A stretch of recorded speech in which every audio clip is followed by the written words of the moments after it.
Ishmael, let me bring you back to the question. Do you think that the spike in hate crime means that Britain is really more racist? Forget the comedy, forget Goodness Gracious Me and Citizen Khan. Is Britain more racist? It's always been racist. All it is just public freedom of speech. Now people are reporting. Back in the days, they never reported it. They brushed it on the carpet. The police never done nothing about it.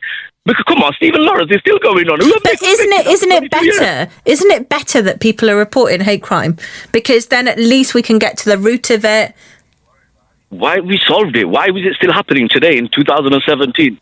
This is what I'm trying to say. How would you solve it? I'm interested. How would you solve it? Any racial attack, sentence them to something really high, 10 years or 15 years in jail. Simple. But do you know what?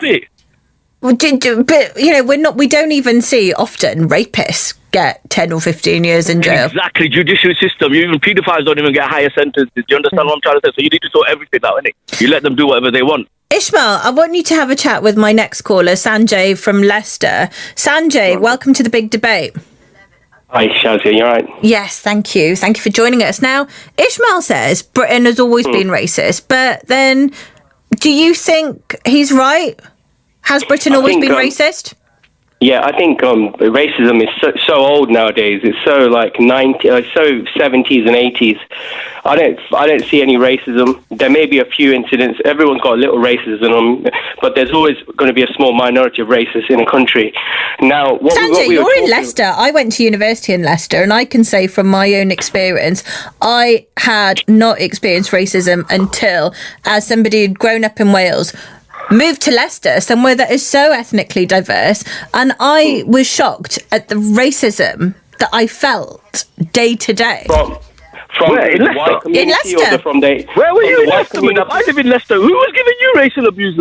Leicester's just like you just said, multicultural place. They've got everything here. You name it, Somalian, Ethiopian. Ishmael, you name it, I love it. I feel like you're from the Leicester Tourist Board right now, but let's focus on my question. Let's focus on this question. Do you think, as Sanjay said, he thinks, racism is few and far between, thinks it's gone down.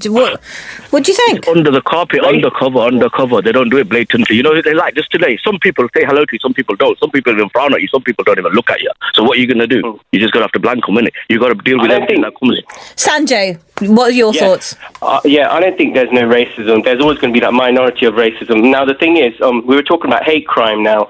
Now, I feel like it depends on your definition of hate crime, because I don't feel like hate crime is when you go up to people and attack people and swear at them directly to their face. I think you lot are getting confused with like people criticizing something like I'm anti-Muslim. So if I want to criticize Muslims, automatically that's freedom of speech, and you're allowed to criticize a bad Arab idea. Now, I've never liked this caller anyway, Ishmael Rashid. I've heard him for years. He's been bad-mouthing people for years anyway. Oh, Ishmael, Sanjeev doesn't like you there, so that's difficult. That's difficult.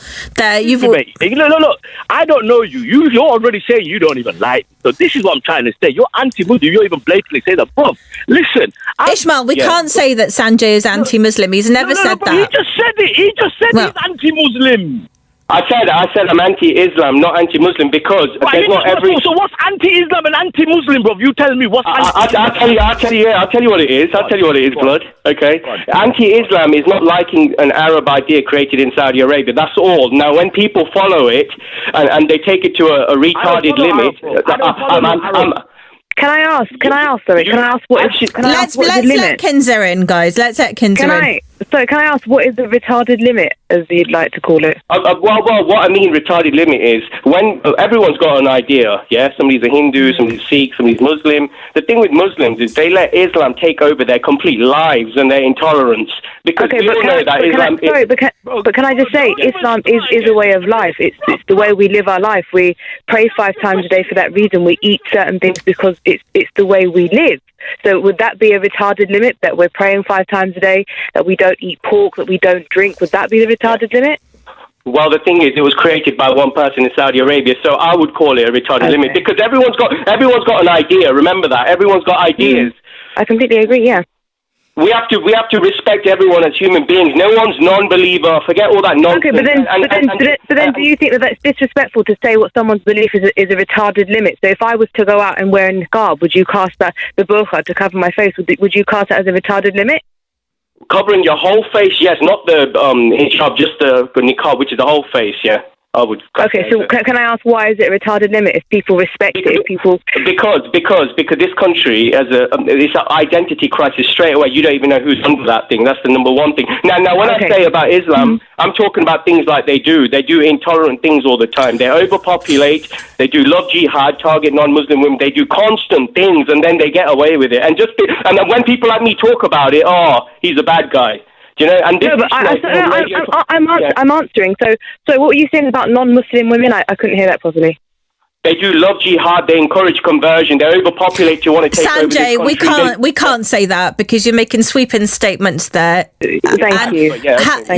You're making sweeping statements there, so we have to be a little bit careful. I want to take this back to the issue of hate crime and earlier in this call where you said, look, how do we even define hate crime?